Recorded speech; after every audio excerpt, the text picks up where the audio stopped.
Hello everyone. इस video में हम बात करने वाले हैं प्रॉपर्टीज़ ऑफ मल्टीप्लिकेशन की। फर्स्ट प्रॉपर्टी है हमारी क्लोज़र प्रॉपर्टी। क्लोज़र प्रॉपर्टी क्या कहती है? क्लोज़र प्रॉपर्टी कहती है कि अगर हमारा a और b कोई इंटीज़र है तो जब a और b की हम मल्टीप्लाई कर देंगे तो वो भी एक इंटीज़र ही होगा। तो इसके लिए हम एक एग्जांपल लेते हैं, जैसे कि हमने लिया 2 एंड 3। 2 भी एक इंटीज़र है, 3 भी एक इंटीज़र है। इसकी जगह आप कुछ और भी इंटीज़र ले सकते हैं, चाहे वो नेगेटिव हो चाहे पॉजिटिव हो। अब 2 भी एक इंटीजर था, 3 भी एक इंटीजर था, हमने दोनों की आपस में मल्टीप्लाई कर दी। आंसर क्या मिला हमें? 6। 6 भी एक इंटीजर है। तो क्लोजर प्रॉपर्टी इसमें होल्ड करती है। Next property, commutative property. Commutative property क्या कहती है? कम्यूटेटिव प्रॉपर्टी कहती है कि a into B equal to B into A. इसका मतलब हुआ कि अगर a और b हमारे पास दो इंटीजर हैं तो अगर हम a की मल्टीप्लाई करते हैं b में और b की मल्टीप्लाई करते हैं a में, दोनों केस में हमें आंसर सेम ही मिलता है। जैसे कि हमने एग्जांपल लिया, a की वैल्यू -2 ली, b की वैल्यू 3 ली। तो अब यहाँ पे पुट करी वैल्यू, a की वैल्यू -2, b की वैल्यू 3, यहाँ पे हमारा आंसर आ गया -6। इसी तरह हमने b की मल्टीप्लाई a में करी, 3 इंटू -2 करा, ये आ गया -6। तो दोनों केस में हमारा आंसर सेम आया। तो कम्यूटेटिव प्रॉपर्टी भी इसमें होल्ड करती है। Third property, associative property. Associative property कहती है कि अगर a b c हमारे 3 इंटीजर्स हैं तो a into B into C equal to a into B into C. इसका मतलब हुआ, अब एग्जाम्पल के तौर पे समझते हैं, जैसे कि a की वैल्यू 4, b की वैल्यू 3, c की वैल्यू 2। अब हमने इसमें इधर वैल्यू पुट करी, a की वैल्यू 4, b की वैल्यू 3, c की वैल्यू 2। बोर्ड मास के अकॉर्डिंग पहले हमने ब्रैकेट सोल्व करा, तो ये हो गया 3 इंटू 2 6, 6 4 24, ये आंसर आया 24।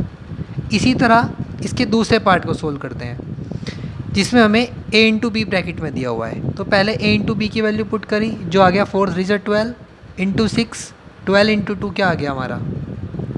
ये 24। तो दोनों केस में आंसर हमारा क्या है? सेम है। तो ये है हमारी एसोसिएटिव प्रॉपर्टी।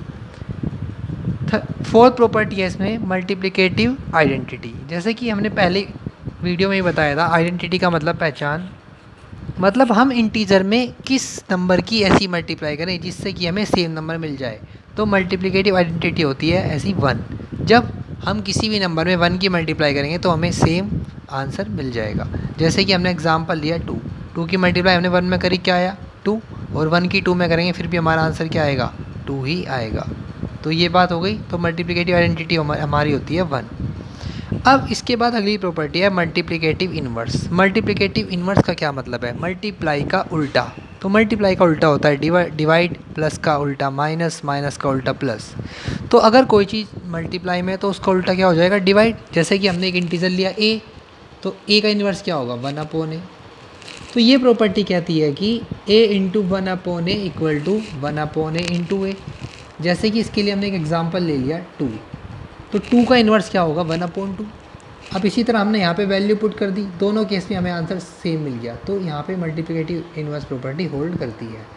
अगली प्रॉपर्टी है हमारी property of zero. Property of zero क्या कहती है? प्रॉपर्टी ऑफ ज़ीरो कहती है अगर हम ज़ीरो की मल्टीप्लाई किसी भी नंबर में करते हैं तो हमेशा हमें आंसर क्या मिलेगा? ज़ीरो ही मिलेगा। इसके लिए हम एग्जाम्पल भी ले सकते हैं, जैसे कि एक नंबर हमने लिया 2, 2 की मल्टीप्लाई हमने ज़ीरो में करी, क्या आंसर मिला? हमें मिला ये 0।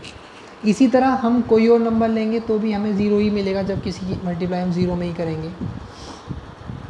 जैसे कि ये नंबर है, हम ज़ीरो की ज़ीरो में मल्टीप्लाई करेंगे तब भी हमें क्या मिलेगा? ज़ीरो ही मिलेगा।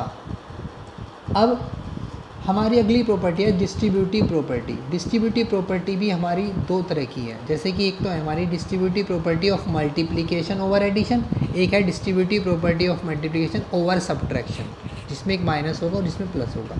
तो सबसे पहले हम देखते हैं distributive property of multiplication over addition, plus वाली प्रॉपर्टी देखते हैं, जिसके लिए हमने एक एग्जांपल लिया है, a की वैल्यू 4, b की वैल्यू 3, c की वैल्यू 2। ये वैल्यू ले ली हमने और इनके अकॉर्डिंग वैल्यू पुट कर ली।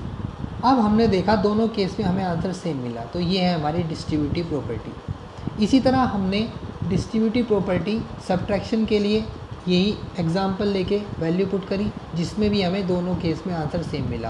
तो डिस्ट्रीब्यूटिव प्रॉपर्टी भी इस प्रॉपर्टी ऑफ मल्टीप्लिकेशन में होल्ड करती है।